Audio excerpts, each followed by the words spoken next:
Bonsoir à toutes et à tous et bienvenue dans la troisième mi-temps du Middle. On va débriefer ensemble la large victoire des Bleus à Cardiff ce dimanche. Les Français sont imposés. Ils nous ont fait peur, on va en parler. À l'heure de jeu, ils étaient menés, les Français, mais ensuite ils ont déroulé, notamment grâce à un banc des remplaçants qui a fait son effet. On va aussi en parler dans quelques minutes. Avec moi sur le plateau ce dimanche soir, Paul Arnaud, Tristan Fayer. Bonsoir messieurs. Salut Vincent, salut à tous les amis. On a stressé, mais les Français relèvent la tête. C'est ça le plus important déjà. Ashraf en régie, comme d'habitude, Maxime, Yanis et bien d'autres à la rédaction du Midi Olympique actuellement. Messieurs, directement, il fallait relever la tête. Déjà, on va parler du résultat en lui-même. Il y avait le match contre l'Italie qui fait plus que tâche dans le mandat de Fabien Galtier. Il fallait relever la tête. Ça n'a pas été si facile que ça, même si le score montre que la différence a été faite. Mais ils ont gagné, c'est le plus important. Oui, il fallait relever la tête. Un match nul contre l'Italie qui ressemblait vraiment à une défaite. Et dans l'enfer du Principality Stadium, c'était pas évident pour cette équipe de France, assez jeune, avec des nouveautés.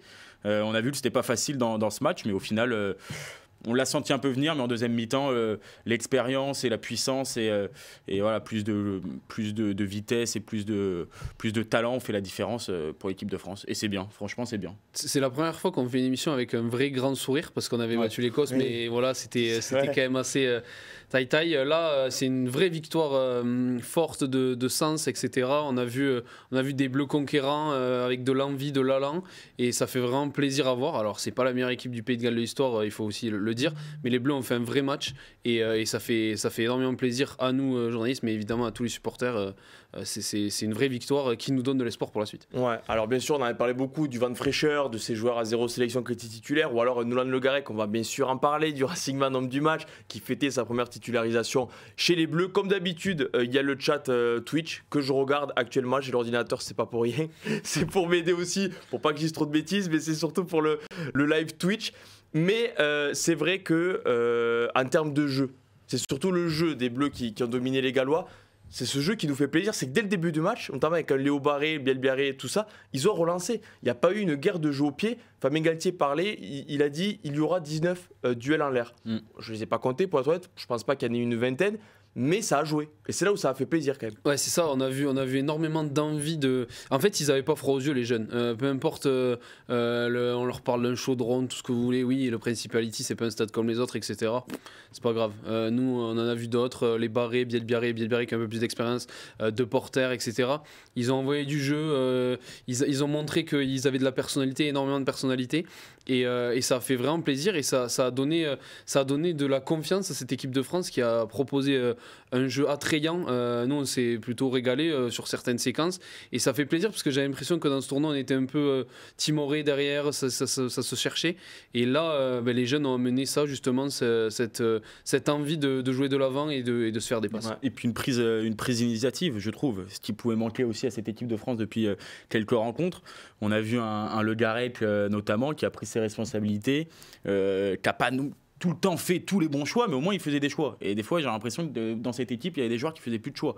Et là, c'est vraiment ce qui fait la différence.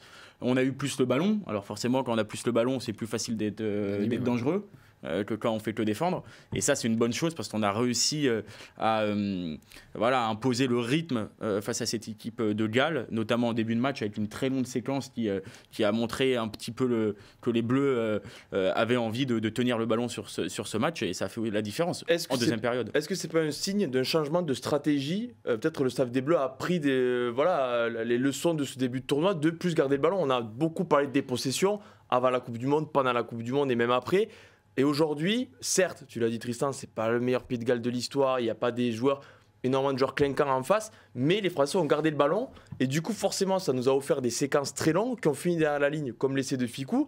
Et bien sûr avec le talent que tu as derrière, tout ça, quand tu as le ballon, forcément au bout d'un moment tu as envie de dire si tu fais pas de bêtises ou tu fais pas d'erreurs technique, ça va passer. Après, ouais, mais c'est ça justement, c'est ce que tu dis, c'est qu'ils se sont mis en confiance. Paul en parlait, la séquence de 20 phases de jeu, je crois à peu près au début du match, c'est typiquement un moment du match qui te met en confiance. Tu te dis, ok, le ballon on le tient et on arrive à le tenir et on est en confiance.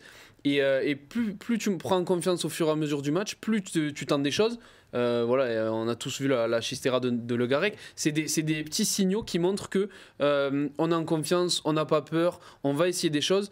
Et au fur et à mesure, tu engages cette confiance et tu proposes, tu tentes. Et si tu réussis pas, c'est pas très grave. Mais c'est ça qui a permis aux Bleus d'enclencher la machine et de réussir à faire le match qui nous ont sorti aujourd'hui. Après, pour répondre à ta question, je pense qu'il ne faut pas rentrer dans ce débat des possessions, dans le sens où, pour moi, ça doit être forcément différent d'un match à l'autre et en fonction des hommes que tu as. Ouais, mais les Français, une charnière Le Garec-Ramos. Oui, mais là, tu as une charnière. charnière Le Garec-Ramos, tu peux pas jouer à des possessions. Ou sinon, c'est vraiment que tu comprends pas grand-chose. Parce que ça veut dire que c'est deux joueurs qui ont des fourmis dans les jambes, sont capables de faire des exploits avec le ballon. Donc, il faut savoir jouer avec les qualités de tes joueurs. Et c'est ce que Fabien Galtier a très bien compris sur ce match, le staff aussi. On a joué avec les qualités de nos joueurs, notamment aussi avec ceux qui sont rentrés. On a fait beaucoup jouer Colombe, on a fait beaucoup jouer des gros porteurs, et c'est ça qui fait la différence. Et c'est vrai que depuis quelques matchs, on a l'impression que l'équipe de France suivait un système, mais en faisant un petit peu abstraction des qualités individuelles des joueurs. Et là, ça a changé.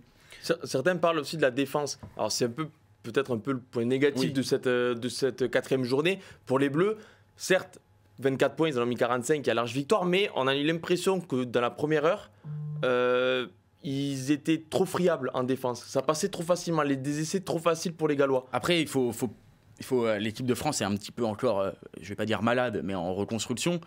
Tu peux pas tout avoir et je m'attendais pas à un match parfait. En Écosse, on gagne le match, on propose rien offensivement, on est affreux à regarder, mais on a une grosse défense. Là, forcément, on a beaucoup plus proposé de jeu. Je vous ai trouvé très intéressant, moi, avec le ballon. Forcément, en défense, il y a eu des grosses lacunes et des failles, mais c'est un petit peu la recette du succès, quoi. Tu vois, c'est un petit peu tu peux pas tout avoir dans une rencontre. Est-ce que c'est surtout qu'on n'a pas été trop mal habitué par ces Français parce que c'était le point fort, la défense. Sean Edwards, lors du Grand Chelem 2022, souvent, le match contre l'Irlande, tu l'avais gagné un peu à l'arrache, tu avais eu beaucoup moins le ballon que les Irlandais, tu avais juste bien défendu, enfin juste, entre guillemets, il faut le faire, mais bon, voilà, c'est déjà bien. Mais c'est vrai qu'on a été mal habitué par cette défense. C'est vrai qu'il y a eu quelques trous où les Français ont du mal à combler les brèches. Les Galons ont été très opportunistes, ils ont profité des erreurs. Après, on n'en a pas fait tant que ça, c'est juste que sur celles qu'on a fait, elles ont coûté très cher parce qu'ils ont su marquer derrière. Mais je ne nous ai pas trouvé catastrophique en défense, mais sincèrement, si on met 45 points et qu'à chaque fois on en prend 24, ça me va très bien. Mais je suis plus satisfait de ce qu'on a montré offensivement, de notre évolution au fil du tournoi offensivement, que de ce qui a pêché défensivement. Donc oui, tout n'est pas parfait, évidemment, tout le monde le sait. Maintenant, il y a eu des erreurs individuelles, etc. Mais c'est des détails. Ça arrivera toujours. Hein. Voilà, mais c'est des détails qui comptent parce qu'on prend des points, mais ça reste des détails. J'ai l'impression que stratégiquement, on s'y retrouvé. Et pour rebondir sur la jeunesse, le vent de fraîcheur, etc., c'est mon impression. J'ai eu l'impression qu'un mec comme Gaël Fickou s'est senti en confiance avec ces jeunes. Il s'est dit ils vont me porter, ils vont m'aider, etc. Je me dois de leur rendre. Il y a eu un échange entre les deux entre l'expérience de Fickou, même d'un Penaud qui a été un peu plus discret, mais j'ai l'impression que les deux se sont nourris mutuellement. Les jeunes se sont dit faut qu'on tienne là-bas. Voilà, niveau, c'est ça. Et Fickou a fait un match monstrueux aussi, on va en parler, je suppose, mais j'ai l'impression que la ligne arrière s'est nourrie mutuellement pour sortir le match qu'elle a sorti ce dimanche. Après, pour rester plus sur peut-être sur l'aspect mental, j'ai trouvé très intéressant notre capacité de réaction.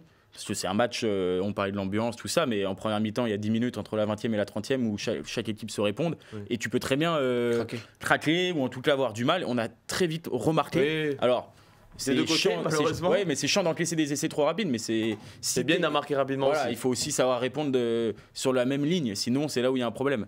Au début du match, je suis pas trop d'accord. Au début du match, j'ai l'impression qu'on avait mis plus de temps qu'eux à marquer. Il nous fallait plus de temps. Le début du match est un peu compliqué. Même pour le Garec. Alors que eux étaient la première action, but, quoi. Donc c'était plus difficile pour nous. Mais après, je te rejoins que c'était un chassé-croisé et on a su le chassé-croisé. C'est souvent dur de prendre le dessus. Et là, après, on a pris le dessus. Et là, c'était. Après, on les a terminés. Je trouve quand même des fois. En défense, on manque de vis. Tu regardes des équipes comme l'Irlande, même quand elles se font trouer. C'est vraiment dur de marquer un ouais, peut-être, c'est vraiment dur de leur marquer un essai, tu vois. Hier, on en reparlera du match, mais les Anglais, des fois, ils ont plusieurs fois percé, et encore, c'était pas fait, ils ralentissent les ballons. Nous, des fois, j'ai l'impression qu'on prend des essais un peu trop facilement. Il y a un plaquage loupé, essai.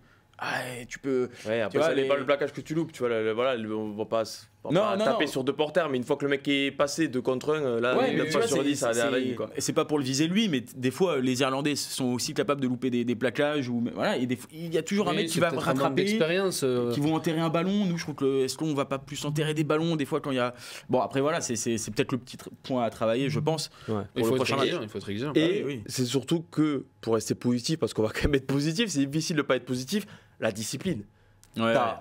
Quelquefois, tu t'es fait trop en défense, oui. Mais la discipline, 3 pénalités sur l'intégralité du match, c'est quasiment du jamais vu. Honnêtement, j'ai pas la statistique en tête, mais 3 pénalités. Nous qui à chaque émission regardons les statistiques, j'ai pas vu 3 pénalités. C'est un truc de fou quand même, 3 pénalités dans tout le match. Surtout un match aussi vivant et engagé avec. Ouais, mais il y a eu du jeu. Où tu peux craquer, tu sais, dans le rythme, il y a tellement de rythme que tu peux te mettre à la faute bêtement. Aujourd'hui, le temps de jeu effectif du match. Ouais, c'est ce que j'allais dire. J'excuse pas les joueurs, mais aujourd'hui, tu te sors mal d'un plaquage, tout ça, ça va vite une pénalité. Bon, oui, il faut pas se faire pénaliser, mais des fois, tu les excuses presque parce que c'est compliqué, on se met à leur place. 3 pénalités. C'est rien du tout quoi. Après, peut-être que Luc Pierce aussi avait peut-être des consignes, avait peut-être envie de laisser jouer, enfin pas laisser jouer, mais je veux dire il a laissé les actions se dérouler sans faute manifeste. Il a beaucoup changé, j'ai trouvé, il a vraiment bien communiqué. C'est un très bon arbitre et il faut souligner son très bon match parce que c'est important de le dire aussi. Et du coup, on l'a pas vu dans le match entre guillemets. Voilà, mais c'est très bien, c'est l'essentiel. Quand tu vois pas un arbitre. Oui, mais après pour rebondir sur ce que tu viens de dire, la stat 3 pénalités, j'ai rarement vu ça, sincèrement. C'est du très haut niveau. C'est du très haut niveau. Ouais. Bien sûr, beaucoup, on va parler des joueurs rapidement parce qu'ils parlent beaucoup de Le Garec, de la charnière Le Garec-Ramos, c'est normal. C'est un peu le Garec, c'est un peu le joueur qu'on va retenir et le geste, cette chistera à la 33e minute. Je pense que peu de joueurs l'auraient tenté et l'auraient réussi surtout. Du coup, on va faire les notes. On va vous dire les notes. Je vais vous dire les notes midi olympique et Rugby-Rama. Alors, Léo, on passe du 15 au pilier, hein, de l'arrière au pilier. Léo Barré, 6 sur 10. Penaud, 6,5. La paire de centre, Ficou 7, 2 porteurs 5,5, le Bordeaux-Bégué pour sa première sélection. Bielbarré 7 sur 10, Thomas Ramos 8, Le Garec 8, la charnière royale. Aldrit 6, Olivon 6, François Cross 6,5, meilleure note de la 3e ligne. Une 2e ligne, 5,5 pour Flamand, 6 pour Meafou, lui aussi première sélection. Antonio 6, Marchand 5 et Cyril Bay 5 sur 10. Voici les notes, bien évidemment, elles sont beaucoup plus élevées qu'elles ne l'étaient contre l'Italie, c'est normal. Bon, bien sûr. Les notes font toujours réagir dans le chat, mais revenons sur Le Garec Ramos. Première sélection, premier essai pour Le Garec, une chistera qui a marqué les esprits, c'est un peu le geste du match, c'est ce qu'on retiendra presque dans un an quand on passera au match. Mais c'est vrai que tu as un peu parlé, cette charnière, elle est joueuse, on le sait, on le voit en top 14, et elle a joué. Forcément, ça a fait la différence. Mais ça fait la différence parce qu'il faut savoir jouer avec les qualités de tes joueurs. Tu peux pas te mettre à taper 40 coups de pied dans un match où tu as une charnière Le Garec-Ramos. Et pour revenir à Le Garec, moi j'ai beaucoup aimé son match, surtout qu'il commence sa partie. Et voilà, il a un jeu au pied qui est pas forcément très long, il se trompe 1 ou 2 fois. Donc il a un début de match qui est un tout petit peu difficile et au contraire, ça l'a fait beaucoup de bien. Il s'est reconcentré et au fur et à mesure de la rencontre, il a pris ses responsabilités dans le jeu. Il a accéléré les sorties de balles et il a fait des vrais choix. Et des vrais choix comme ce qu'on attend d'un demi de mêlée qui guide le jeu, bien aidé par Ramos qui a mis aussi beaucoup de vitesse et qui a bien trouvé l'alternance entre aller chercher ses avants pour aller fixer la ligne d'avantage et le jeu dans le dos pour essayer d'aller trouver ses 3 quarts. Notamment, j'ai beaucoup aimé cette charnière joueuse, à l'image de ce qu'on attend d'une équipe de France. Voilà, donc très joueuse, offensive et qui fait plaisir à regarder. C'est vrai que quand on parle, bien évidemment, on va pas parler des absents, on en parle à chaque fois, mais quand tu sais que voilà, Antoine Dupont n'est pas là, Romain Tamac est encore plus à l'infirmerie, mais en phase de reprise, mais toujours pas apte à jouer le tournoi de destination, cette charnière, elle fait plaisir parce qu'il y a la même envie de jouer que Dupont et Tamac, quoi. Ça part de là, en fait. Tout à l'heure, on a beaucoup encensé la ligne arrière et le jeu pratiqué, tout part de là. C'est une banalité ce que je vais dire, mais ça part de la charnière, ça part des intentions de jeu, de la vitesse de libération, du désordre que tu mets dans la ligne défensive.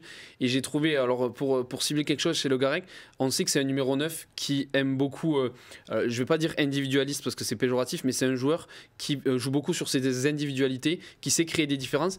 Et je trouve que dans ce match, il a su pondérer tout ça. Il a su jouer des actions tout seul comme sur l'essai, notamment où il lit très bien la défense de Jenkins, je crois que c'est Jenkins qui monte, il lit très bien, il marque, mais il a su se canaliser, ne pas être foufou, et j'ai trouvé ça super intéressant chez lui. Et après Ramos a été exceptionnel dans tout ce qui a été animation, les deux se sont super bien complétés. C'est une charnière qui demande à être revue, sincèrement, je sais que ça va être difficile de peut-être la remettre. Elle sera peut-être. En tout cas, la semaine prochaine, s'il n'y a pas de blessure, oui. Ça peut déjà. On peut clairement partir. Dans la suite, ça va être difficile, mais c'est une charnière qui demande à être revue. Et il me tarde d'avoir les sentiments et les impressions qu'a eu l'un de l'autre. Mais j'ai trouvé une vraie complémentarité. Et Le Garec, même si on sait que c'est un des meilleurs neufs du top 14, m'a encore agréablement surpris ce dimanche. Et franchement, chapeau. Chapeau Le Garec. Chapeau Le Garec. Mais la Chistera, elle est incroyable. Non, mais la Mais Chistera, on se rend pas compte. Le talent, mais c'est un des gestes. Ouais, Après, c'est toujours pareil. S'il ne réussit pas, est-ce qu'on lui tombe pas dessus? Moi, je sais que personnellement, je lui tomberai pas dessus parce que j'adore les joueurs frissons comme ça. Si le Gallois tu prends un essai, mais d'accord. Après, c'est le très haut niveau. C'est-à-dire que s'il se fait intercepter, etc., bon, t'es obligé. Moi, j'aime trop ça. J'aime trop les mecs qui font des trucs comme ça. T'es obligé de lui taper sur les doigts. Même Fabien Galtier l'aurait tapé sur les doigts à la mi-temps. Non, mais vous imaginez le culot qu'il a. Après, il n'y a pas d'avantage sur là-dessus. Il y a des grands coachs qui te diront il n'y a pas d'erreur sans prise d'initiative. Ah oui. Ça me fait penser un peu au geste de Ramos avec Ntamak là, à Ernest Vallon quand il fait le jeu au pied rasant. Voilà. C'est des gestes incroyables. Je crois que c'est. Je vais pas me tromper, mais c'est Vincent chez toi. Il y a quelques années qui avait dit il n'y a pas d'erreur sans prise d'initiative. Quand Romain Ntamak qui relance son but face au Black, s'il fait en avant et qu'on prend un essai, ben voilà, on lui retombe. Il y a du Dupont dans cette action de Le Garec. C'est vrai que Dupont était devant sa télé aujourd'hui, mais il y avait du Dupont, le culot, le cran, la réalisation parfaite. Et c'est surtout que c'est très bien joué parce que ça amène. En plus, c'est dans la course de Ramos. C'est ça d'offrir un essai. Oui, mais surtout que l'action est magnifique. Non, mais oui, c'est ça, c'est l'histoire de faire le beau, quoi. C'est vraiment. Si ça marque, ça fait le tour du monde. Parce que ça fait le tour du monde, et déjà, elle va faire le tour du monde, et ça fait le tour du monde parce qu'il y a toute la ligne arrière qui brille après, parce que ça crée un décalage. C'est pour Ramos. Voilà, c'est Ramos, Ficou, de Porter, petit coup de pied pour Bielbiaré, qui a 2 doigts de passer, qui trébuche un peu. Bon, après, ça se finit mal. Il la remet à de Porter et ça finit en double. Je sais que l'action, elle est exceptionnelle. Et c'est là où ce sont des actions qu'on n'avait pas vues depuis le début du tournoi, alors qu'en Irlande, il n'y avait pas eu match, ok, mais après. Par la suite, tu voyais pas ça, c'est prise d'initiative, on va dire. Non, mais c'est ça. Il faut de le la confiance, qui parlait tout seul. Ouais, mais il faut de la confiance. Ça vient pas tout seul. Tu fais pas ça à la première minute. Non, mais ce que j'ai trouvé cool, c'est que c'est sa première sélection. Enfin, sa première titularisation, pardon. Et le mec a pas froid aux yeux, quoi. Il envoie des Chistera, peu importe. Vous êtes pas content, mais moi j'envoie des Chistera de 40 mètres, j'anime, etc. C'est ce sang-froid et ce tempérament-là qui m'a énormément plu, même si on le découvre pas. Froche Cano qui dit la Chistera, ça a dû plaire à Gareth Edwards. Oui. On suppose que oui, on va pas. Il connaît mieux le poste que nous, donc déjà nous, on applaudit Le Garec, donc c'est pas lui qui ne va pas le faire. Mais c'est vrai que cette charnière, et puis un mot sur Ramos parce qu'il joue tellement 10. Ça fait 6 mois qu'il joue avec le Stade Toulousain et joue 10 avec le Stade Toulousain, c'est pas rien. Mais c'est vrai qu'il a une faculté à s'adapter. C'est même plus, il s'adapte plus. C'est son poste 1,5. Donc aujourd'hui, Ramos, le voir performant en 10, on n'est plus surpris. Mais quand même, il faut le faire. À un tel niveau, d'avoir tant de gestion, autant de prise d'initiative, c'est fort. Oui, c'est très fort. Après, on n'est pas surpris du talent de Thomas Ramos. Oui. Je préfère, à titre personnel, je préfère quand même en 15. Je trouve qu'il est encore plus sur notre planète en 15 quand il est en confiance. Mais c'est vrai qu'en 10, il a déjà montré avec le Stade Toulousain dans des grands matchs en finale de top 14. Il a déjà été 10, il a déjà fait des grands matchs. Donc on n'était pas inquiet quant à sa capacité à réaliser une grosse performance. Mais moi, encore une fois, là où je le trouvais vraiment incroyable et là où j'aime bien, c'est qu'il ne s'est pas renié, quoi. Il ne s'est pas renié. Vous voulez me mettre 10 ? Ok, très bien. Je vais jouer 10, mais on va jouer à ma façon. Ça va être le Thomas Ramos. Ça va être le vrai joueur. J'allais dire ça aussi. On va jouer à ma façon et on va pas je vais pas envoyer que des tirs pendant 80 minutes. Non, je vais attaquer la ligne, je vais aller chercher. Alors je vais faire des remises intérieures. Des fois, je vais avoir peut-être un petit peu de déchets, mais si toute l'équipe, un peu comme le Stade Toulousain, joue dans l'avancée, à chercher des passes après contact, avoir toujours un soutien, à toujours accompagner l'action, etc., ça ne peut que marcher et ça a marché aujourd'hui très bien pour cette charnière qui aura une nouvelle chance contre l'Angleterre de prouver sa valeur. Je sais pas trop quoi rajouter, je suis complètement d'accord avec ce qu'il a dit, c'est du Thomas Ramos dans le texte et ça a marché, ça marche souvent, on va pas se mentir, mais ça fait vraiment, c'est cool d'avoir des mecs comme ça, et je dis pas que, attention, je dénigre pas les autres disques, que ce soit Ntamak ou Jalibert, mais c'est cool d'avoir des mecs qui envoient du jeu de partout. Alors des fois ça fait défaut, oui, mais là, moi je me plais à regarder des disques qui envoient du jeu de partout et qui savent gérer aussi quand il le faut, c'est pas du jeu au hasard, quoi. Moi, Ramos en 10, je me demande si je préfère pas. Ouais, mais alors, il y a Payas64 qui dit c'est hallucinant, vous notez même pas les erreurs de défense de Ramos. Aujourd'hui, justement, là, on parlait celle de Porter. Voilà. Alors, celle de Porter, je trouve que c'est dur qu'on tape trop que sur deux Oui, c'est porteurs. pour ça, c'est pour Parce ça. que Ramos prend un raffut et loupe son premier plaquage et il surprend deux porteurs qui du coup glisse, lit mal sur le l'action, c'est reculoir, vrai, mais du coup est pris à l'intérieur et après loupe aussi son plaquage. Mais c'est vrai qu'après j'ai trouvé quand même courageux, vaillant. Alors il s'est les blessé à stats, chaque fois. on me dira toujours qu'on leur fait ce qu'on veut. 6 plaquages, un manqué, c'est pas non plus. Oui, c'est celui-là, je pense, le plaquage manqué. Voilà. Non, Mais c'est pas non plus. Bon, je pense qu'il faut pas tomber dans la caricature de Thomas Ramos. Forcément, il défend pas. Certes, c'est pas sa qualité première et il lui-même l'avoue. Mais c'est pas pour ça qu'il va avoir 8 plaquages manqués tous les matchs. Quoi. Au bout d'un moment, ça reste des joueurs de rugby qui savent se baisser et qui défendent. Et à l'arrière, il faut savoir défendre un minimum. Donc je pense que. Pour finir avec la charnière, il y a Romain. Alors, il y a 4-19 ensuite. Alors lui, il est vraiment né le 19 de 1919, de tout ça. Non, Lucu Jalibert ont perdu la place de numéro 2. C'est lui, il sera très vieux. 1919. Attention, Twitch s'ouvre à tout le monde. Ah oui. Attention. Non, mais Lucu Jalibert ont perdu leur place de numéro 2. Peut-être, on va rester sur le Garec. Peut-être parce que le Garec a gagné sa place de numéro 2. Jalibert, c'est différent, il y a blessure, tout ça. Mais le Garec, ça y est, il a réglé le problème. On va dire derrière Antoine Dupont. Toujours pareil, mon avis c'est que oui, mais toujours pareil, il faut confirmer. Tu fais un très beau match, mais le très haut niveau, il faut enchaîner les bonnes performances, que ce soit aux Six Nations, en test match, etc. Il faudra le revoir, faudra qu'il reste dans la continuité. Alors oui, sur ce match-là, on peut penser qu'il a, en tout cas, s'il n'a pas doublé Lucu, il a pris un peu de galon encore plus, etc. Maintenant, mon avis, c'est qu'il faut confirmer quand tu es à ce niveau-là, un poste charnière comme ça. Oui, il a pris du galon. Est-ce qu'il est numéro 2 ? Je ne saurais pas me prononcer dessus. Oui, et puis c'est toujours un débat, moi, qui a tendance un peu à m'agacer, parce qu'encore une fois, toutes les équipes... Mais non, mais on a vu avec l'Afrique du Sud, qui est double champion du monde en titre, que Erasmus s'est toujours adapté en fonction des matchs. Il n'a jamais enterré un mec. Il a été capable de faire des changements, de rappeler des mecs, de terminer avec des titulaires qui n'étaient même pas appelés au début. Enfin bon... Et ça marche. Donc pourquoi, en fonction des matchs, en fonction, tu vois, Lucu, c'est sûr que sur la gestion de fin de match, il peut être très intéressant aussi avec l'expérience qu'il a. C'était quand même des cadres qui étaient blessés. Pollard, tu savais qu'il était titulaire, quoi. C'est comme si Ntamak revient demain en 10, tu sais qu'il va être appelé et qu'il va être titulaire, quoi. Oui, non mais d'accord, mais en 9, tu vois qu'il a pu aussi changer. En troisième ligne, au début, on se souvient que Vermeulen n'était pas du tout titulaire en numéro 8 et qu'au final, il termine la compétition titulaire alors qu'il a 38 ans. Donc il a été capable aussi de s'adapter en fonction des compétitions. Alors le Garec, il a l'avenir devant lui, mais Lucu, il ne faut pas non plus l'enterrer dans le sens où... Pour moi, s'il n'y a pas Dupont, c'est sûr que le Garec apporte beaucoup plus au début d'un match. Mais en fin de rencontre, Lucu peut être très intéressant avec sa longueur de jeu au pied, son expérience, sa capacité à connaître bien le groupe, à gérer des fins de match. Donc voilà, c'est encore une fois, j'ai pas envie de l'enterrer. Et je pense qu'il n'y a pas de vérité à tirer sur ce match-là. Ce match-là. Après, voilà, c'est sûr que quand Dupont va revenir, la question ne se pose plus. Non, mais du numéro 1, non, mais le numéro 2. Oui, non, mais en tout cas, oui, si la question du doute, en tout cas, il a dû en mettre dans la tête du staff tricolore, ça c'est sûr. Ceci dit, c'est aussi une belle image de voir Lucu marquer. Oui, ça, voilà, parce que bon, cool. nous aussi on l'a critiqué à juste titre. Enfin, je pense à juste titre, il n'a pas été à son niveau, tout ça. Mais c'est vrai que de le voir marquer, bon, c'est toujours bien, c'est un peu l'après-midi parfaite, quoi. Parce que t'imagines que ça va être dur pour lui mentalement. Oui, non, mais il a qu'à en parler un peu, ça va être dur quand même à accepter quand tu es joueur professionnel.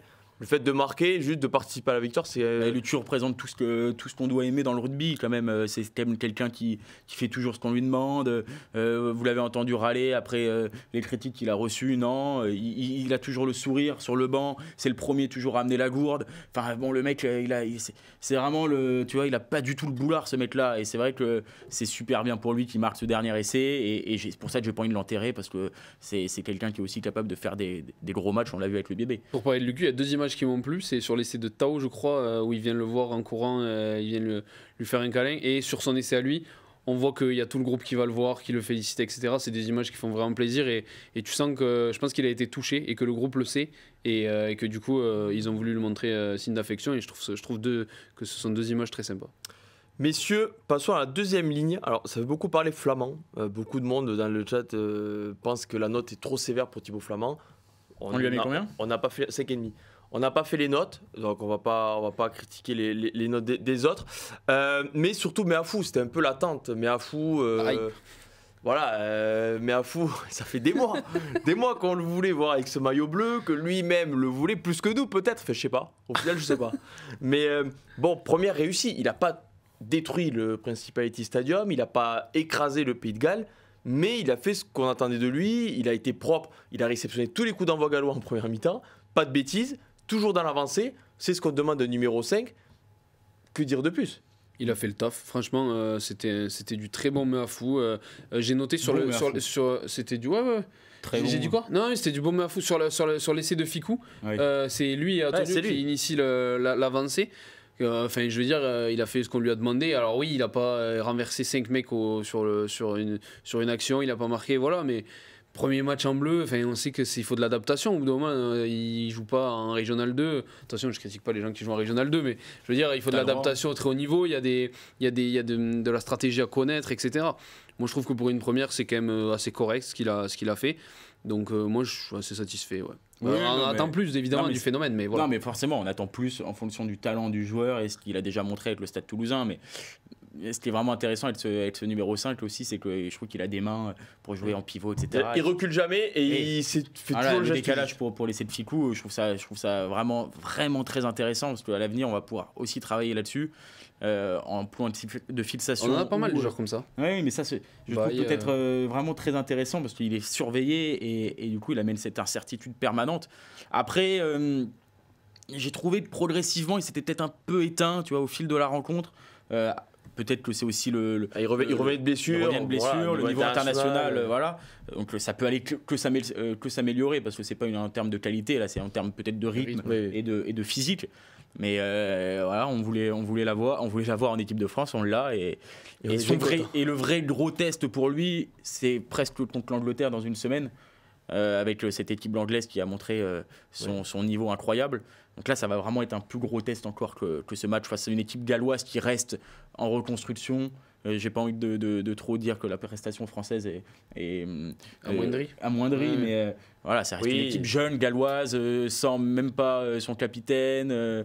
Bon voilà, on sait que c'est une équipe en reconstruction, mais qui met du rythme depuis le début du tournoi et il fallait répondre présent. Flamand Meafou, on le disait avant le match, c'est la deuxième ligne titulaire. S'il n'y a pas de pépin physique, s'il n'y a pas pour déjà la semaine prochaine, on voit mal comment ça pourrait bouger. Mais même les prochains mois, c'est la deuxième ligne qu'on doit voir en équipe de France pendant très longtemps. Ouais, après le chat il dit quoi sur Flamand? Flamand, ils ont trouvé qu'ils avaient fait un gros match. Il revient de blessure, il joue 80 minutes. Je pense que c'est surtout ça qui a impressionné. Mais après, les notes, bon, ça reste subjectif. Ça n'a pas été le meilleur Flamand. Non, mais il a brillé par sa simplicité. Parce que lui, il était absent 3 mois. Oui. Il a joué que 25 minutes ou 30 minutes contre Castres la semaine dernière, alors que Meafou avait joué un peu plus. Donc lui, il avait peut-être moins de rythme que Meafou et il joue plus que Meafou, bon, dans un autre style, certes. Mais bon, voilà, c'est les arguments. Après, oui, ça va être la deuxième ligne qu'on va revoir. Oui, forcément, puisque déjà, il y a la complémentarité toulousaine. Qui va forcément jouer. À ce niveau-là, les automatismes comptent énormément. Et puis oui, c'est difficile avec une complémentarité pareille de ne pas les associer, de ne pas les voir sur le long terme. Moi, je pense que Tulagi fera des petites entrées par-ci par-là, ou Tao. Enfin, je veux dire, il y aura un petit peu de rotation parce que Meafou, c'est solide, mais il faudra le faire souffler un peu aussi de temps en temps de par son profil. Mais oui, difficile de penser qu'il alignera un autre attelage. Oui. Ouais, en tout cas, il y en a qui disent ça ira mieux dans 8 jours, enfin dans 6 jours. Non, dans 6 jours contre l'Angleterre à Lyon. Attention, n'allez pas devant le Stade de France. Il n'y a pas de match Stade de France. Un concert. Peut-être un concert. Oui, un concert. Ou des travaux pour les JO. Bon, après, je pense plus oui, c'est vrai. Voilà, donc les concerts à Stade de France cette année, n'y allez pas, je vous le dis. Devant sur le parvis, un mec qui joue la guitare. Bon, on parle de qui maintenant? Allez. Attendez, on parle de qui? On va parler de... On peut parler de Colomb un peu ou... Ah ben attendez, oui, ben, je crois que oui, on l'avait prévu. Ah, on l'avait prévu. Oh là là. Voilà. Claude Colomb s'illustre. Bah voilà. En vrai, je suis satisfait parce que ça fait des mois que j'avais la bonnette. Ah, non, mais ça fait des mois que je demande à voir Colomb en équipe de France. J'avais trouvé que j'avais pas compris pourquoi ce mec-là avait même pas fait partie d'un stage pour préparer la Coupe du Monde. J'ai trouvé ça incroyable, alors qu'il avait marché sur le Leinster avec son entrée en jeu. Et là, première sélection, premier essai. Et je pense que tout le monde a vu ce qu'était capable d'apporter un Georges-Henri Colomb, même au niveau international. C'est-à-dire un gros point de fixation, solide en mêlée. Et puis aussi cette capacité à se montrer décisif, quoi. C'est pas non plus à la portée de tout le monde de marquer un essai pour sa première sélection, de rouler sur le pauvre défenseur gallois qui a essayé de le plaquer à 5 mètres de la ligne. Donc non, je suis content pour lui parce que c'est quelqu'un qui a énormément progressé à La Rochelle. dans le sillage de Winnie Antonio. Et même si il peut encore progresser, parce que des fois, notamment avec La Rochelle, il est capable d'avoir des petites erreurs, bah là aujourd'hui il n'en a pas eu. Et il a quand même un gros potentiel, quoi. Un numéro 3, c'est un potentiel. Ça fait partie des joueurs qui ont sûrement gagné leur place dans les 23. Il fait partie à du vent de fraîcheur, ouais, lui aussi il fait partie du vent de fraîcheur. Un essai, il dégage une puissance assez impressionnante, on le voit sur les images, mais c'est assez fou. Et puis j'ai l'impression qu'on se nourrit, enfin qu'on a encore plus de joueurs puissants qui sont capables de. On aime ces profils-là en bleu, et lui il en fait partie. Et son essai, j'ai l'impression que c'est un mec qui marque pas mal, non? Il marque en finale de. Ouais, voilà, déjà. Mais à 5 mètres de la ligne, il est difficilement arrêtable. C'est un peu comme un toute proportion gardée avec le coup de patin, tu vois, qui a été capable à 5 mètres de renverser tout le monde. Il est très intéressant, il est très difficile à plaquer et il va souvent derrière la ligne. Et je pose une question, avec ce genre de profil-là, est-ce qu'on va pas voir de plus en plus les Bleus jouer des pénalités à la main? Oui, c'est intéressant. Je sais pas, c'est une question. Avec le punch des mecs comme ça, aussi. Movaka, Meafou, Pozzolo, Tulagi, des mecs comme ça, est-ce que ça va pas être une stratégie à développer du côté des Bleus? Ça serait intéressant à voir. Surtout qu'on en a parlé aussi, mais les Golgoth qu'il y a dans le pack français, quoi, entre tout. Quand t'as tout le monde, alors bien sûr, il faut faire des choix. On se dit toujours que Meafou, Tulagi, Tao, il y en aura toujours deux. Il y en aura toujours un qui devrait être gros parce que c'est difficile d'avoir Tao et Tulagi sur le banc. Enfin, le profil ne l'amène pas. Mais c'est vrai qu'il y a des Golgoth, quoi. Quand tu as Antonio, t'es le gaucher gallois et même le remplaçant. Antonio qui a Meafou derrière et t'as un Gonze qui va arriver, qui te prend Colombe et qui a Tao derrière. Je t'ai dit, t'espères juste les douches du Principality à son chaud. Voilà, t'es là, t'attends juste la fin, t'attends les non, mais c'est fou. Voilà, c'est aussi la force de l'équipe de France, c'est d'avoir des monstres devant et derrière d'avoir des feux follets comme des Bielbiarré et Watt qui en un crochet s'en vont. C'est bien sûr que toutes les équipes sur le niveau international ont quasiment ça, mais celles qui jouent tous les 4 ans, les quarts de finale de Coupe du Monde, les grandes nations l'ont quasiment. Autant dans le même pack, à part l'Afrique du Sud, en termes physiques, tu vois. Donc c'est aussi une énorme force. C'est super bien d'avoir retrouvé ces fameux finisseurs chers à Famille Galtier, faire des super rentrées et marcher sur l'adversaire. C'est vrai que voilà, ça fait longtemps. Avec tout le respect que j'ai pour Dorian Aldeguerri. Il fait le serpent, le mec. Non, mais avec tout le respect que j'ai pour Aldeguerri, ça fait longtemps qu'on n'avait pas eu un pilier droit qui rentre et on le voit quoi sur le terrain. Et il est impactant, il fait des actions importantes. Et même Tao fait une bonne rentrée, il est décisif. Tu domines en mêlée. Hein. Voilà, tu domines en mêlée et ça change tout quand même d'avoir ce fameux finisseur. Alors oui, il y a ça et j'ai l'impression que aussi au-delà d'être des poids lourds, c'est des mecs assez mobiles. Que ce soit Meafou, Colombe, même des mecs comme Tulagi, c'est des poids lourds certes, mais qui savent faire jouer. On en parlait tout à l'heure du pivot. C'est des mecs qui sont polyvalents dans ça et moi je trouve que c'est un vrai atout dont devra se servir les Bleus. Non, c'est vrai. Alors j'ai oublié ce que je voulais vous dire. Parce que je vous écoutais. Non, il y en a un qui parlait parce que c'est vrai qu'il y a un commentaire qui m'a dit adios Willem C. Mais ça m'a fait rappeler quelque chose, c'est que l'équipe France était tellement dépendante de Willem C pendant 4 ans. C'est que s'il n'était pas là, tu savais qu'il y avait Tao, mais derrière tu savais. Il symbolisait aussi ce profil-là dont on parle. Oui, mais voilà. Mais t'en avais deux. T'en avais deux, mais si t'en avais un qui était blessé, tu savais pas quoi mettre après. Là, t'as Meafou, t'as Tao, t'as Tulagi qui a 19 ans qui arrive et qui a prouvé qu'il a le niveau international. T'as des Colombes, tout ça qui s'impose.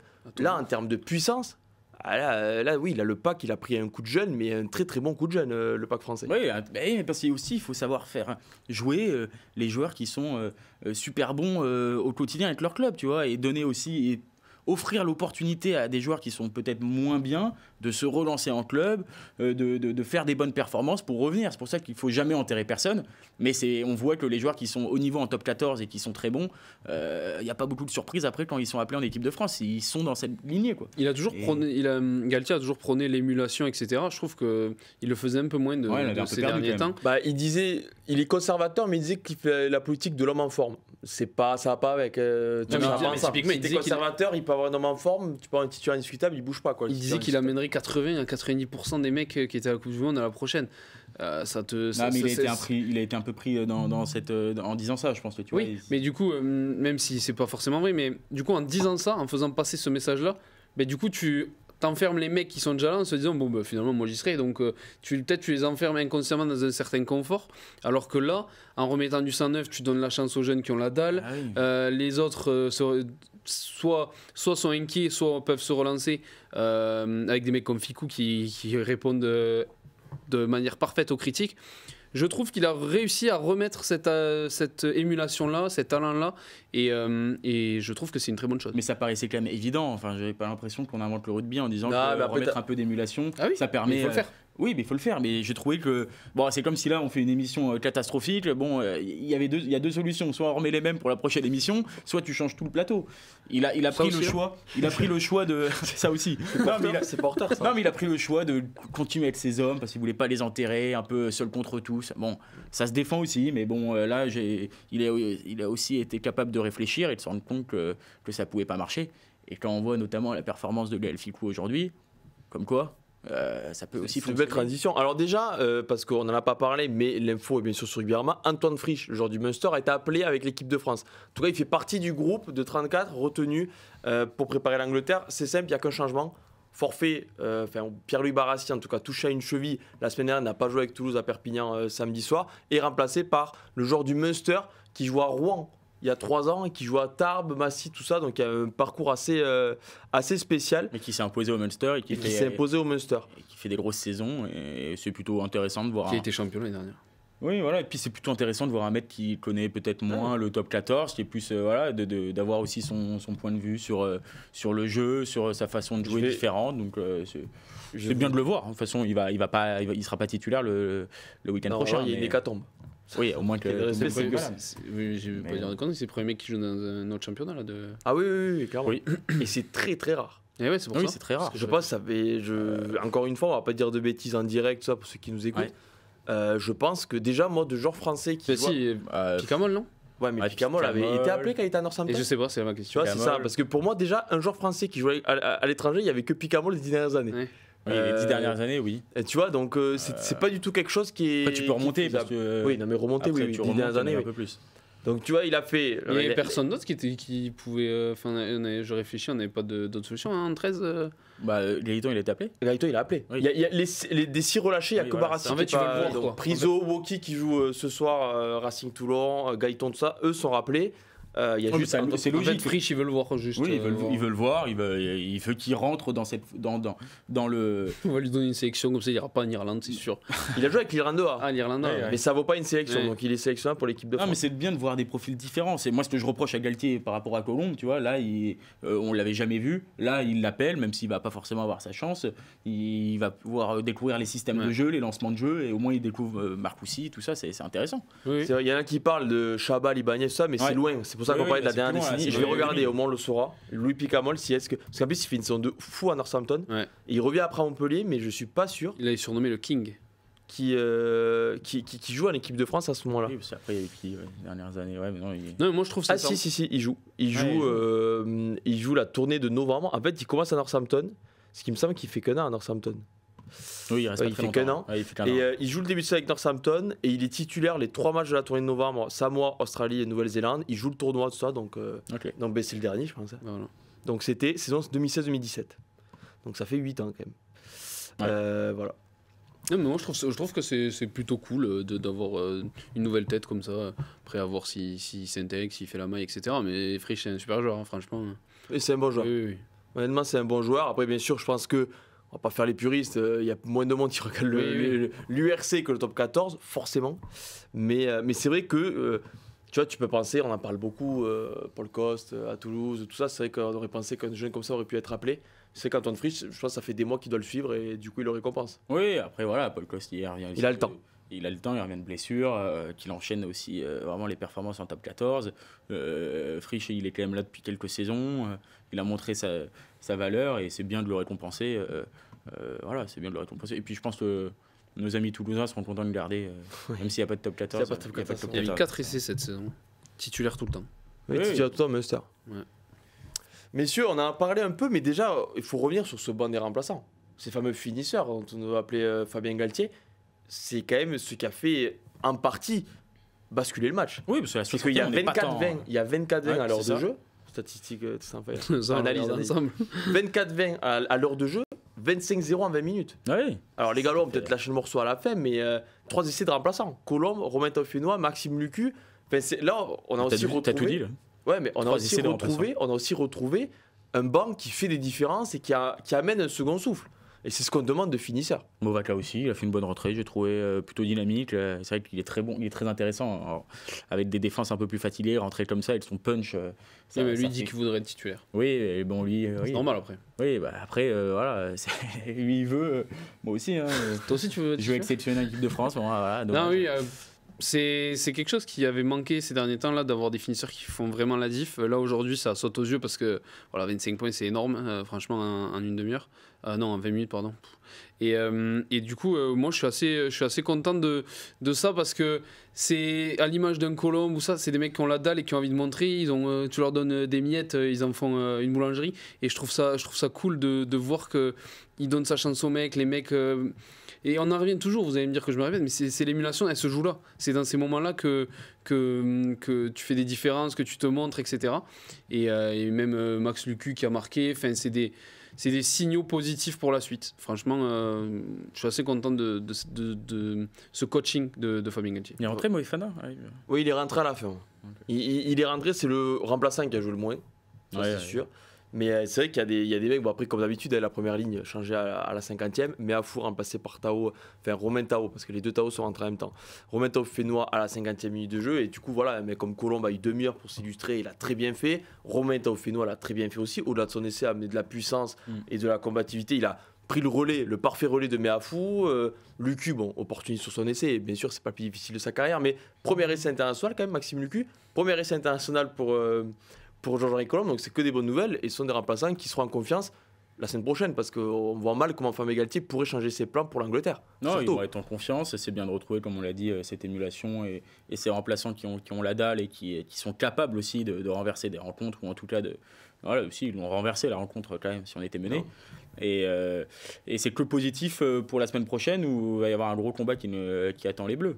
Après, je suis en train de regarder les stats de Penaud aussi, parce qu'on n'en a pas parlé, mais il fait une grosse deuxième période aussi. On va parler de Ficou. Ouais, Ficou. Ficou, parce que Ficou, c'est un peu les montagnes russes. Ce sont ton destination, c'est contre l'Irlande, bon, tout le monde est passé à côté, ou presque. L'Écosse, il avait répondu en patron. L'Italie, ça a été très compliqué aussi, même si voilà, il a dû jouer 40 minutes sans son compère Danti qui a pris un rouge. Et là, c'est encore une fois une performance de patron. C'est les montagnes russes, mais encore une fois, voilà, le Racing Man arrive à tirer son épingle du jeu et à montrer qu'il est encore là et que c'est encore un des cas de cette équipe de France.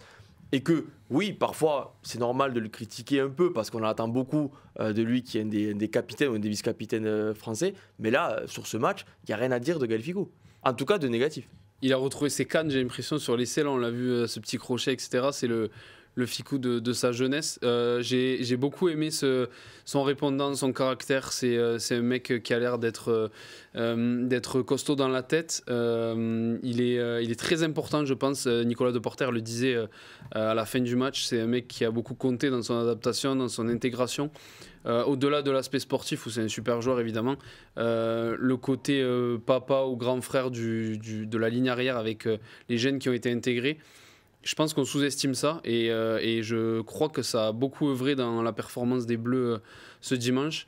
Il est sur des montagnes russes comme tu dis, mais quand il est à son niveau, c'est quand même un joueur assez exceptionnel. Moi je pense que il faut le garder. Alors oui, il faut du turnover, il faut de la jeunesse, mais c'est un des cadres des Bleus. C'est un des mecs c'est le mec qui a le plus de sélection chez les Bleus actuellement. Et je trouve que son importance n'est pas à minimiser. Et il faut conserver ce cadre, ce leader pour la suite du tournoi et pour la suite des Bleus au moins jusqu'à la fin de l'année. Surtout avec des joueurs beaucoup moins expérimentés qui sont rentrés dans le 15 de départ comme Deporter et Léo Barré. Ouais, non, il fait un gros match, hein. Franchement, rien à dire, bravo à lui. Il fait 14 plaquages, je crois, non 14 plaquages, 0 manqué. C'est peut-être un des seuls Français à avoir loupé de plaquage. En tout cas, vraiment 14, la stat est énorme. Voilà, 3 défenseurs battus, 37 mètres parcourus. Il met encore un essai. C'est quand même le deuxième meilleur marqueur du tournoi. Bon, et je trouve qu'il a aussi beaucoup fait jouer autour de lui. On lui a souvent reproché de garder un peu le ballon parfois, de préférer aller à l'impact. Mais là, peut-être qu'avec une charnière aussi, on en parlait il y a quelques minutes, mais un Ramos qui faisait beaucoup jouer, un Deporter qui faisait beaucoup jouer, il a été entraîné dans ce fait de faire vivre le ballon, parfois garder, faire quelques exploits quand il faut, comme sur son essai. Mais c'est vrai j'ai l'impression qu'il a fait beaucoup plus jouer autour de lui que les semaines précédentes. Non, il fait beaucoup plus jouer. Après... Comment dire, je suis content qu'il ait repris de la confiance, qu'il se soit remis à l'endroit, mais j'attends aussi de Gaël Fickou et du staff pas qu'il se sacrifie pour les autres, mais que c'est un leader. J'ai envie de le voir continuer en équipe de France, et j'aimerais peut-être le voir à une position, notamment 12 pour dire les choses, où il va peut-être moins briller, mais il va se mettre plus au service du collectif et faire briller les autres. Parce que je reste quand même persuadé que même si on parle que c'est pas le même positionnement que De Porter, c'est pareil en 12, mais De Porter il a joué une fois 12 cette saison avec l'UBB, il a joué au moins 5 fois 12 dans sa carrière, sa jeune carrière. Et c'est quand même pas le même poste complètement. Je suis désolé, on a tous joué au rugby. Quand t'es 13, t'as beaucoup plus d'espace, t'as beaucoup plus d'espace pour t'exprimer. En défense, c'est quand même pas les mêmes lectures de jeu non plus. Le 12 va beaucoup plus chercher quand même la ligne d'avantage en puissance. Et Fickou était très bon quand aussi il était 12 avec Vakatawa et que Vakatawa était 13. Donc peut-être qu'à l'avenir, maintenant qu'on a retrouvé un Gaël Fickou très fort individuellement, est-ce que ça serait intéressant de le repositionner en 12 pour faire briller peut-être un De Porter ou un Gaëton en 13 qu'à la jeunesse, la foule, et parce que je trouve que c'est des fois peut-être un peu un gâchis de laisser des mecs comme De Porter ou Gaëton, enfin De Porter en l'occurrence, 12. Surtout que moi, à titre personnel, j'attends plus de... Alors il l'a fait aujourd'hui, mais sincèrement, j'attends plus... S'il le fait, c'est très bien, hein, mais j'attends plus d'exploits personnels, de coups de rein, même s'il en est encore capable, évidemment, mais je rejoins vachement Paul sur ça. Je trouve que pour ceux qui suivent le foot, c'est un peu un replacement de Pirlo qui était dit, c'est le mettre en 6 un peu plus gestionnaire, etc. Pour imager. Et je trouve que ce serait intéressant de le mettre au cœur du jeu exactement. Je pense que ça peut être pas mal aussi, parce qu'on sait que c'est le capitaine de la défense. Ça peut être pas mal intéressant de le voir dans ce poste-là. Alors peut-être qu'on a des éléments qu'on n'a pas, le staff a des éléments qu'on n'a pas, pardon, et que voilà, c'est son poste, qu'il y a peut-être des facteurs qu'on n'a pas. Mais je suis assez d'accord, j'aimerais le voir sur ce poste-là pour avoir une vision plus globale et peut-être moins faire de courses en défense que on en parlait en regardant le match. De Porter, on a des images de lui, il est capable de revenir sur des défenseurs qui l'ont dépassé. Moi, je suis assez d'accord avec Paul, j'aimerais le voir au moins repositionner à certains moments du match, peut-être pas d'entrée de jeu, mais le voir, voir comment il s'adapte à ce poste-là, et surtout avec cette nouvelle vague, ces nouveaux jeunes qui vont, des Gaëton, des De Porter, etc., qui vont être bien meilleurs en 13 par leur vivacité. Et je trouve que Fickou aurait beaucoup à gagner, et le 15 de France aussi, à varier ou au moins à adapter ce système-là. Surtout qu'en 12, en plus en défense notamment, où on a des défenseurs, on a des numéros 10 en ce moment qui sont peut-être pas les plus grands défenseurs de la planète, Ramos ou avant c'était Jalibert, qui peuvent être souvent visés. Avoir un Gaël Fickou en numéro 12 qui est peut-être un des meilleurs plaqueurs de cette équipe, ça peut rassurer. De Porter, c'était quand même un peu compliqué pour lui de le laisser en 12. On a vu qu'il a loupé quelques plaquages. Ça ne veut pas dire que le mec en une semaine est devenu pas bon. Ça veut dire qu'il était peut-être, il n'avait pas complètement pas les ressources, mais les capacités pour jouer à ce poste-là. Après, voilà, pour rester sur Fickou, très bon match, bravo à lui. Et on a besoin de leader, et c'est notre leader. Enfin, ça fait partie des leaders, et c'est très bien de l'avoir sur le terrain. Pour pondérer mes propos, pour me contredire un peu, c'est offensivement peut-être. Il sera moins capable peut-être pas incapable, mais moins capable de faire de ce que fait Dudanti, de la percussion directe en première intention, etc. C'est dans cet aspect-là de jeu que je pense que ça pêchera peut-être un peu, encore que il y a beaucoup de gens qui disent qu'il est très dur sur l'homme avec sa vivacité, c'est un mec sec, etc. Il est solide. Ouais, voilà, c'est ça. Le 12 est souvent, par exemple, le 12 peut souvent être un des premiers mecs qui va au soutien quand tu vas faire jouer ta cellule d'avant, tu vois, par exemple, souvent tu vas hop, et Fickou est très fort dans l'axe aussi, donc il a des capacités à pouvoir briller, tu vois, tu l'imagines, cellule, tu vas chercher ta cellule d'avant, Fickou qui vient déblayer, là qui peut ramasser le ballon, il peut amener cette avancée-là, donc il a toutes les capacités, il va moins briller, c'est sûr, s'il est en 12. Mais bon, on est tous d'accord maintenant qu'il a mis tout le monde d'accord que moi j'attends pas d'un Gaël Fickou qui brille forcément. J'attends d'un guerrier, un leader, et on a besoin. C'est le mec le plus expérimenté, un stratège. Donc à voir, mais là c'est sûr qu'en 13 il est très bon. Je lis l'interview qui est disponible sur Rugbyra, vous pouvez la lire en intégralité, de Fabien Galtier en conférence de presse. Parce qu'il y a la question, qu'avez-vous pensé de laisser inscrit par Gaël Fickou? Fabien Galtier, tout le monde a joué juste. Il y a 24 trucs sur cette séquence, on lui fait confiance, on l'a pas compté. Et au départ ça m'inquiétait un peu. Mais on n'a jamais perdu le rythme, la puissance, et on a finalement aplati, c'est très bien. Forcément, on imagine que, parce que aussi on comprend que ce sont des séquences qui sont rares. ces derniers mois avec l'équipe de France. Des longues séquences, tu veux dire si longues, oui. Ouais. C'est soit tu tuais et t'étais derrière la ligne parce que t'avais des mecs qui étaient au-dessus et du coup tu fissais la ligne au bout de 8 ans de jeu, soit tu te débarrassais du ballon ou voilà. Donc c'est vrai que C'est 24 des heures, images fortes, c'est énorme. ouais. Même s'il faudra faire attention pour. Parce que j'ai trouvé quand même les Gallois assez faibles au sol. Ah ouais. Ouais, je les ai pas trouvés incroyables et j'ai trouvé que même par moment on a encore des soutiens qui mettent un peu trop de temps, je trouve. Et quand tu vas enchaîner les séquences, il faut être parfait au soutien, il faut avoir des soutiens très propres, très efficaces. Et contre l'Angleterre, si on veut garder cette même stratégie, attention à vraiment garder cette envie dans le soutien et cette efficacité au soutien et dans le déblayage. Je trouve que des fois on peut perdre quelques ballons et ça casse un peu le rythme, quoi. Après, je te trouve un peu dur avec les Gallois parce que j'ai certaines images en tête où ils sont présents Toby sur les Ruffel, contre-rucks. surtout, et- les rucks. Ils ont essayé, mais après. Oui, ils ont essayé. Ouais. Ça, oui, mais je nous ai trouvé pas mauvais dans ça. Après, c'est une question de rythme, c'est une question de placement, etc. Je pense que c'est des séquences compliquées à faire et d'avoir réussi à en faire une ou deux sur le match, c'est quand même assez cool. Après, c'est vrai que l'intensité ne sera probablement pas la même qu'à Lyon contre. Alors juste contre pour information, entorse de la cheville pour Barassi. C'est Fabien Galtier qui l'a annoncé la question parce qu'en fait ils ont publié le groupe avant la conférence de presse ou pendant. Oui, c'est ça. Donc la question a pu être posée pourquoi il avait appelé Antoine Frisch. Bon, pas trop d'indications, juste Pierre Le Barassi s'est fait l'entorse, Dantier est suspendu. On le Terrible suit pour lui, depuis quand même. longtemps. Il va donc nous rejoindre pour préparer le match. Terrible encore pour Barassi Ouais, qui s'en pour sort pas de Barassi, cette blessure. Il revient, il enchaîne 2-3 bons matchs et éclate, Ah, il c'est rechute. C'est un peu l'histoire de sa carrière. Non, c'est vrai. On Il est espère tellement fort, Ouais, quand ouais. il est à 100%, c'est des. Ouais, c'est vrai que le pauvre, bon, c'est compliqué. Après, Antoine Cheville, c'est pas très grave, il a connu Non, plus non. grave, mais c'est toujours embêtant. Ouais, mais Mais ça se tu passe, tu vois. perds ton rythme en fait. Là, Oui, tu voilà, vois, il c'est n'y a ça. pas de top 14, donc il aurait pas loupé un match avec Toulouse la semaine prochaine. Il aurait pu jouer déjà contre Perpignan samedi. Là, il peut ni s'entraîner avec l'équipe de France. Ouais. Bon, après, peut-être que ça va lui faire du bien d'avoir un peu de vacances, de repos, mais je pense que lui, en tant que compétiteur, il veut être avec Puis même aux l'équipe de yeux du staff, comme ça, des fois, le France. staff Ouais, c'est vrai. doit Il y a faire les confiance trains à qui des mecs passent, qui sont, voilà, Surtout les trains qui passent. sont fiables, vraiment, quoi. Physiquement fiables, c'est très important. Les trains, ils passent pas 100 fois, sauf quand tu t'appelles Mbappé et que c'est un du Real Madrid. Question, le 15 sera-t-il le même contre l'Angleterre? Bon, alors, a priori, il n'y a pas de blessés. Ouais, il n'y a pas de blessé. Donc on voit mal comment il y a des choses qui pourraient changer. Non. Bah non, je vois Non, pas ouais, comment non. il peut changer. Il a mis déjà du temps à changer alors que ça se passait pas très bien. Là, il va pas rechanger, sinon je comprends plus rien. Ah, il changera rien. Il a changé pour ce match quand même, on en Oui, parlait. voilà, il hein, changera, attendez. il est pote avec Galtier. Il Ah a oui. dit il changera. Ah, Info. Attendez, bougez pas. Info. T'as le numéro de Christophe Galtier peut-être. Oui. mais bon, c'est déjà pas mal. C'est déjà pas mal. Non, Galtier, c'est le boucher à côté. Bon, rien de ouf. Non, messieurs, parlons un peu de l'Angleterre. Parce que c'est le France-Angleterre qui nous intéresse maintenant. Dernier match du tournoi, terminé par un France-Angleterre. C'est quand même pas trop mal. Comme il y a 2 ans lors du Grand Chelem.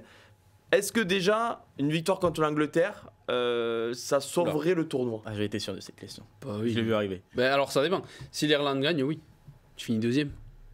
Non, mais au-delà du classement, est-ce Ouais, que mais en ça termes compte, de... ça compte parce qu'au final, tu te dis, là à l'heure actuelle, juste avant ce match, tu te dis, on fait un tournoi vraiment moyen et tu peux finir deuxième.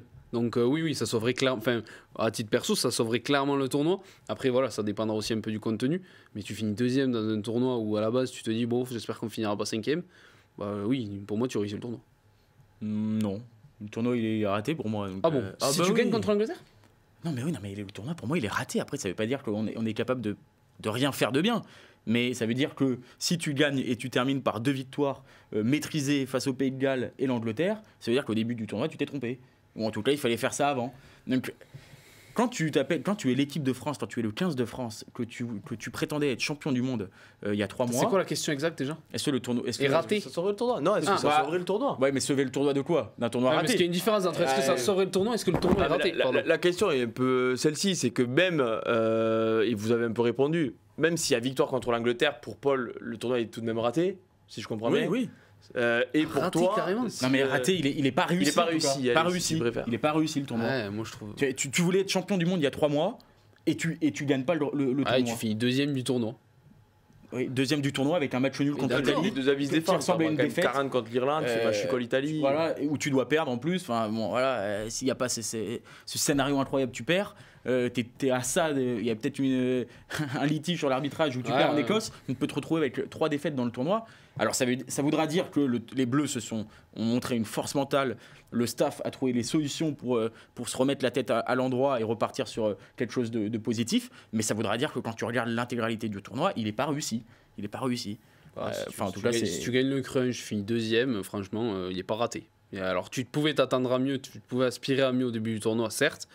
Quand tu vois les difficultés que tu as eues et comment tu te rattraperas bien, du coup, parce que ça voudrait dire que tu as gagné, tu auras tapé les Gallois chez eux, qui sont pas, oui, c'est pas les grands Gallois, tout ce qu'on veut, tu auras tapé les Gallois chez eux, et tu auras gagné le crunch contre une Angleterre qui, on va y venir, est revancharde comme. En fait, j'ai l'impression qu'on a fait un petit peu le même tournoi qu'eux, c'est-à-dire un peu galère, etc. Revanchard.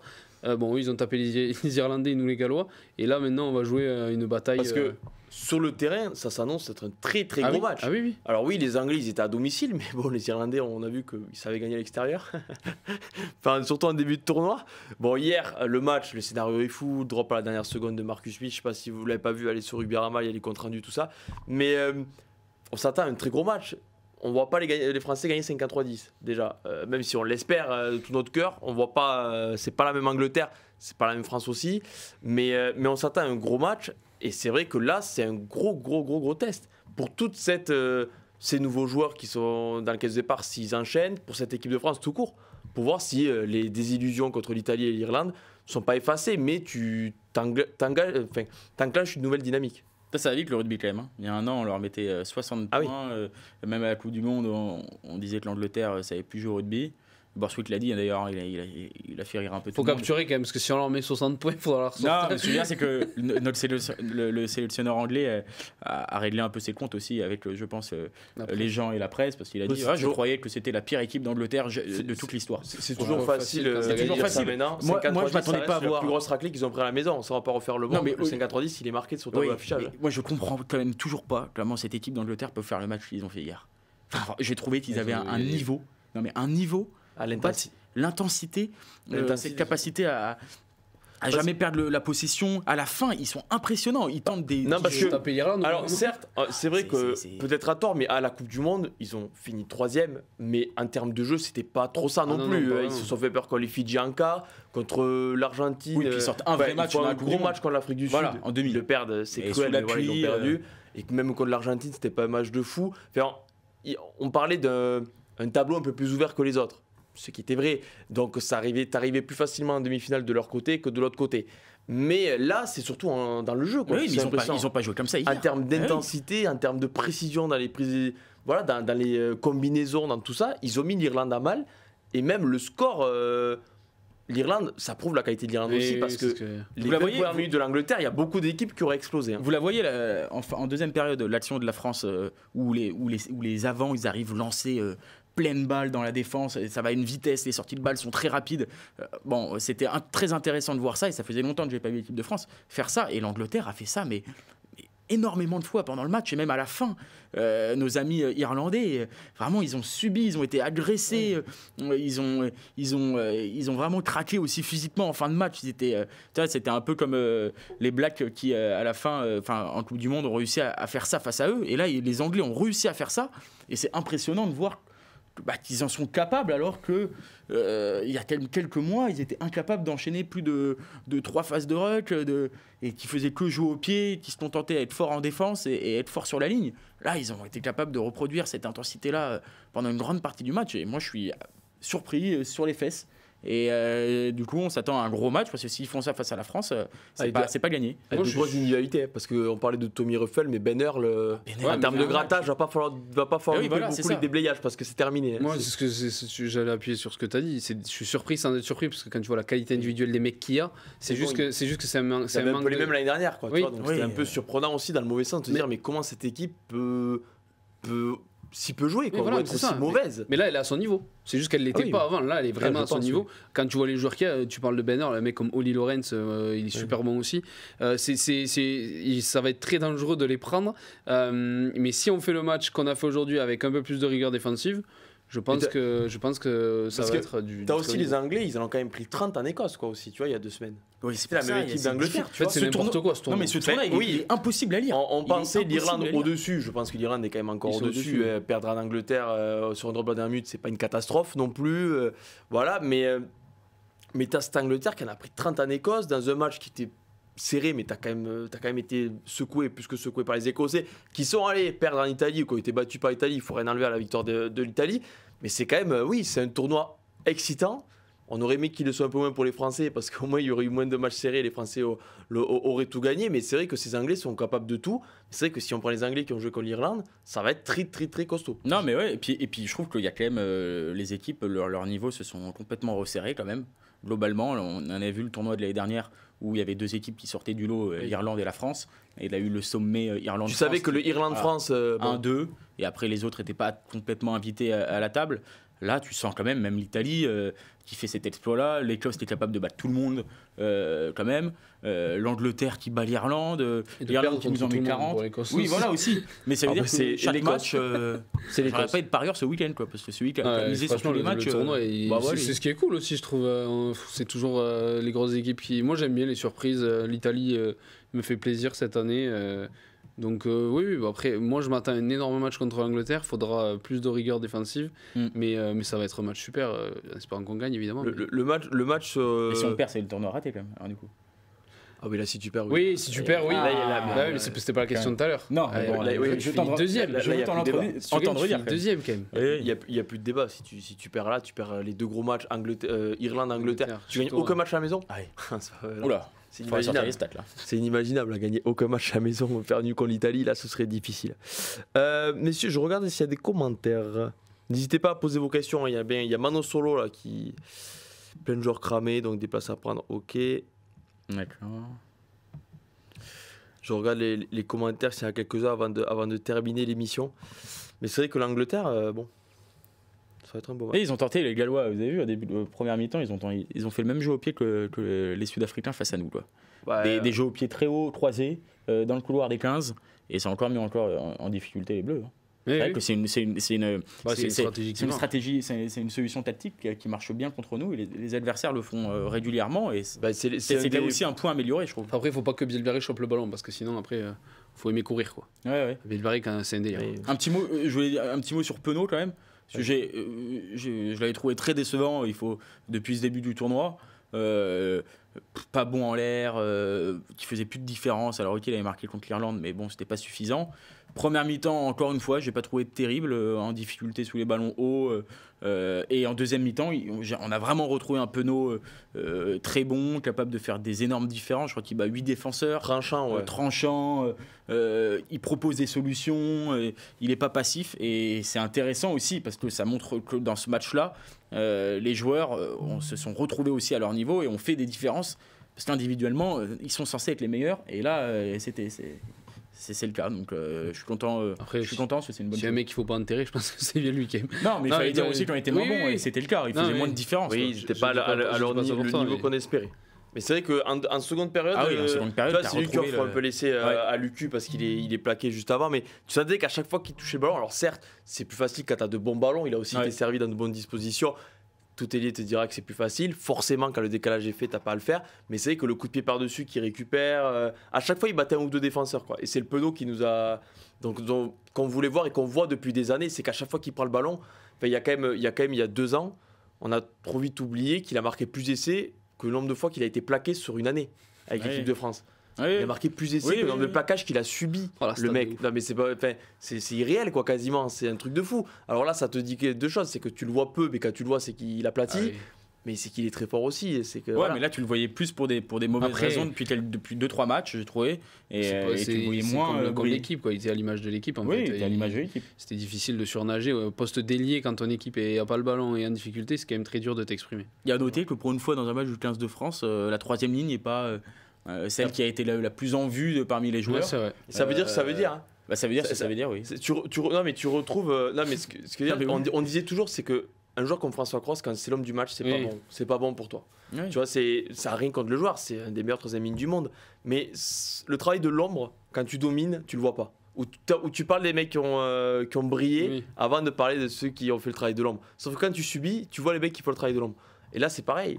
Là, t'as pas besoin d'un Aldrit qui fait 800 courses dans le match pour te mettre dans l'avancée parce que t'as Meafou, parce que t'as Tao, parce que t'as Colombe, tout ça. Il était un peu plus en retrait quand même, Aldrit. Après, il a besoin de rythme pour être fort. Voilà, il a besoin de rythme, mais c'est un mec qui aujourd'hui, peut-être qu'avec ces mecs-là, à l'heure de jeu, il sera moins fatigué qu'il était il y a 6 mois, tu vois. Parce qu'il aura fait 3 courses de moins ou 4 courses de moins. Et du coup, au moment où tu en auras besoin, parce que ça reste un des meilleurs 8 du monde, je vais pas m'emballer, je sais pas.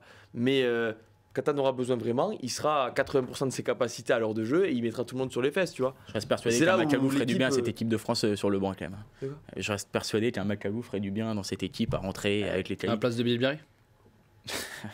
Ça dépend où tu veux le mettre. Putain, je veux que tu dises Non, que mais- Penaud était pas trop au niveau, mais quand même, va pas trop Non, vite. mais il est capable de faire tellement de différence quand tu vois dans une équipe fatiguée comme ça. Le réservoir du 15 de France, c'est monstrueux. hein. C'est vrai que lui, il fait partie des gens.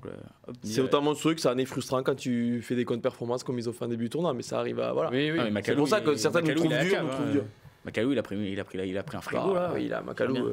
Un Macalou, je sais pas ce qu'il a fait, mais en tout cas, T'en il a as plein, disparu. hein. T'en as plein, des Macalou, des Yuan Tanga, tu sens Non, que. mais Macalou, c'était un cadre de Fabien Galtier quand même. Ouais, mais dans tu le sentais groupe. qu'il était, il Enfin, était si tu toujours veux un cadre, remplaçant quoi. et. Hein Si tu veux un cadre qui a pris le placard, c'est OK aussi. Quand même. Ouais, voilà. Ouais, mais alors Wookie, moi, je trouve pas que c'est un placard. C'est plus genre un message. Une armoire. Non, Un message. non, ouais, non, mais c'est quand genre en tu- mode tu pars du groupe, mais il était. Tu vois, Il a clairement dit. non, mais regarde, Macalou, il prend un frigo. C'est-à-dire Oui, qu'il n'est mais pas appelé, pas convoqué. C'est quoi le message à et- Woki? Le message, tu lui as Bah, dit, mais le message, il jouera envoyé pas à- l'Angleterre, Woki, s'il n'y a pas de blessure. Il Oui, sera oui. relâché, Non, puis mais voilà, c'est, et il ira en vacances. Non, mais retrouve ton niveau et voilà, et peut-être que tu auras Ouais, ta chance. mais c'est toujours C'est plus vrai. une sanction, Woki. Macalou, c'est vraiment un frigo, t'as l'impression que. Je sais pas si. Voilà, quoi. Bon, en tout cas, Ouais, ce sont bah, des joueurs, on verra on a si du monde, on verra. Roumat, c'est bien. Romat qui rentre en troisième ligne. Ouais. Oui. Bah, du coup, Flamand. Ça, Non, mais vu que Flamand a fait 4 Oui. minutes, maintenant tu rentres Roumat. Avant Boudéan, c'est quand même Roumat vraiment prendre de l'importance semaine après semaine, quand même, parce que rentrer devant Boudéan. Boudéan qui a fait une bonne entrée aussi, hein. On va pas dire en passant, mais il y en a un Gallois, il a essayé de l'avoir. Il l'a pas trop eu, je crois. Il s'est aperçu quand il avait fait 3 mètres en arrière. Bon, il m'a attrapé, quoi. Bon, merci, messieurs. Et merci, merci à toi, à toi. merci à tout le monde. hein. Merci à Ashraf tout le monde, Henry. vous avez encore une fois été nombreux. Je vais essayer de ne pas oublier nos émissions. Bien évidemment, après France-Angleterre, la semaine prochaine, 23h15, 23h30, on essaye au plus vite à chaque fois. Pas de top 14 la semaine prochaine, donc pas de live La Grande Mêlée, tout ça. Et bien, continuez de venir sur le troisième mi-temps. Merci à Ashraf en régie Racing Tour. Racing Toulon. et Racing Toulon, bien évidemment, sur ce Rugbyrama. Et pour les joueurs qui ont mis quelques jours La Grande Mêlée, comme moi, qui a une ailier cet après-midi, ce soir. Mais voilà, Racing Toulon à suivre sur Rugbyrama. Via Midol mercredi soir, oui, via Midol mercredi soir, tous les mercredis. Voilà, il y a vraiment des Il y a mecs des qui mecs suivent. qui il y a des suivent, c'est des puristes, hein. Ils monstres. suivent, hein. Il y en a, c'est des monstres. Ah oui. Semaine Et- de crunch, donc forcément. Voilà, un gros semaine de Jamil. crunch, donc semaine très intéressante, Rugby-Rama Midi Olympique, n'hésitez pas, plein d'articles là déjà maintenant, là, toutes les réactions de joueurs, Il y a Fabien tout, hein. Galtier, voilà, il y a tout. Merci Ashraf, merci Max, Yanis et tous les autres dans la rédaction. Merci à tous, à la prochaine, ciao ciao. Ciao.